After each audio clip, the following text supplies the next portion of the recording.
What is the mind? Is it simply the activity of neurons in a 3-pound lump of gray matter we call the brain? Or is it something more, something mysterious, immaterial, perhaps even eternal? The mind feels familiar. After all, we live with it every day.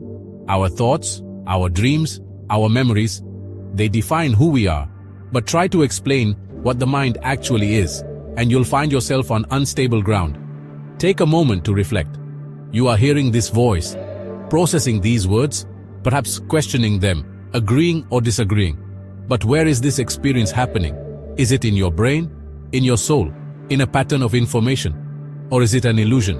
The simplest answer might be, the mind is what the brain does. But that simplicity hides profound complexity. Consider this. A neuroscientist can scan your brain and observe patterns of activity when you see the color red or feel joy. But that scan does not feel red. It doesn't feel joy. It shows only electrical signals. The subjective experience, what philosophers call qualia, is invisible to objective measurement. This, right here, is the mystery at the center of the philosophy of mind. It is not just about how the brain functions, but about how, and if, physical processes can give rise to conscious experience. To understand this field, we must first explore its central questions. What is consciousness? What is the relationship between the mind and the body? Do mental states cause physical actions? Can machines have minds? Is free will real or an illusion?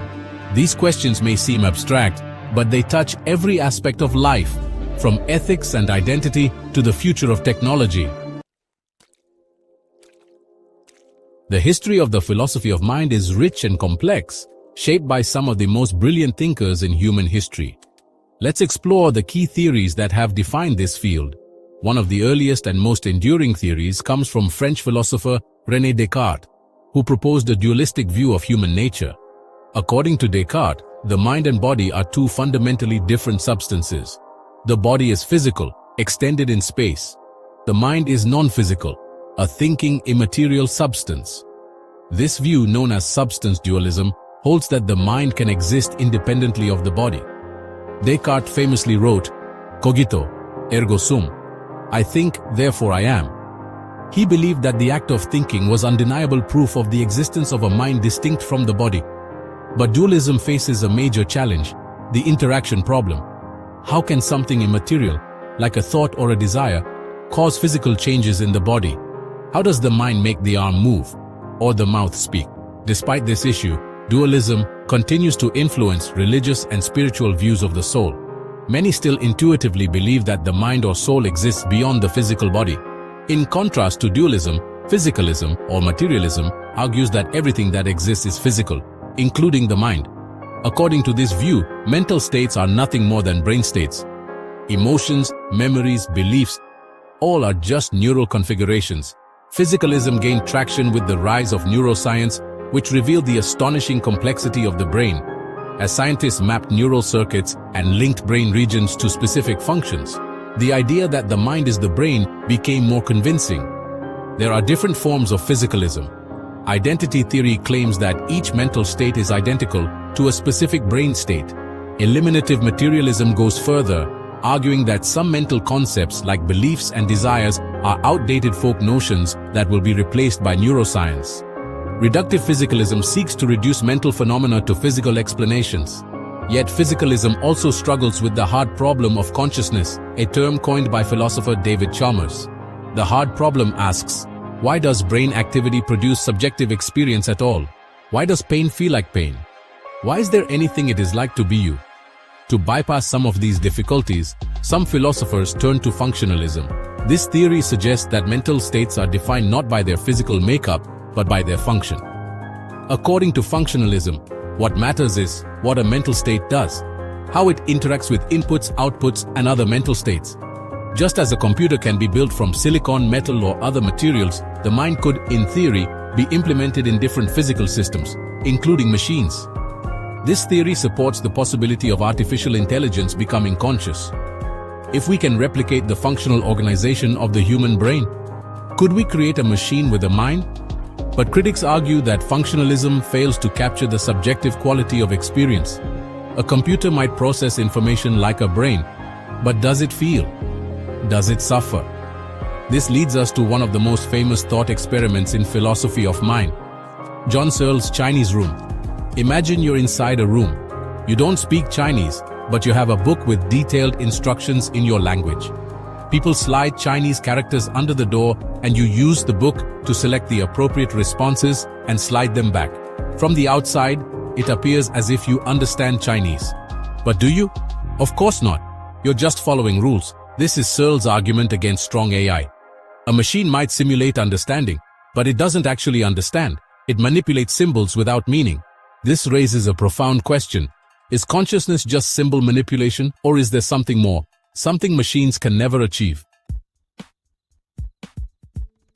In recent years, a surprising theory has gained traction: Panpsychism. This view suggests that consciousness is not something that emerges from complexity. It is a fundamental property of matter, like mass or charge. In this view, even elementary particles might possess some form of proto-consciousness. While not conscious in the way we are, they contribute to the formation of more complex minds. Philosophers like Galen Strawson and neuroscientists like Christoph Koch have taken panpsychism seriously, arguing that it may be the only way to bridge the gap between the physical and the mental. It's a radical idea, but perhaps no more strange than the idea that consciousness emerges from dead matter. Other theories deserve mention. Idealism holds that only minds and ideas exist. The physical world is an illusion. This was the view of philosopher George Berkeley. Behaviorism, popular in the early 20th century, tried to avoid speculation about the mind altogether, focusing only on observable behavior, but it soon fell out of favor as it failed to account for inner experience. Enactivism, a modern theory, suggests that the mind is not just in the brain, but in the interaction between body, brain, and environment. Consciousness, in this view, is something we do, not something we have. Why does all this matter? Because the way we understand the mind shapes how we treat others and ourselves. If we believe that only humans have minds, we may deny rights to animals or machines. If we believe minds can exist in silicon, we must rethink what it means to be alive. If we believe the mind is just the brain, we may seek to manipulate or enhance it. AI is rapidly approaching levels of sophistication that blur the line between simulation and consciousness. Brain-computer interfaces are being developed to restore sight, movement, even memory. Some envision uploading minds to digital platforms, achieving digital immortality. But are those still us? As we enter this new era, the philosophy of mind is not just an academic field. It is a guide, a compass, for navigating the future of thought, identity, and existence. So what is the mind? No one knows for sure. And perhaps that's the point. The mystery of the mind invites us to remain curious, humble, and aware. It challenges us to think deeper, to feel more fully, to connect the inner world of consciousness with the outer world of reality. In this channel, we'll explore these mysteries, from ancient texts to modern labs, from logic to lived experience.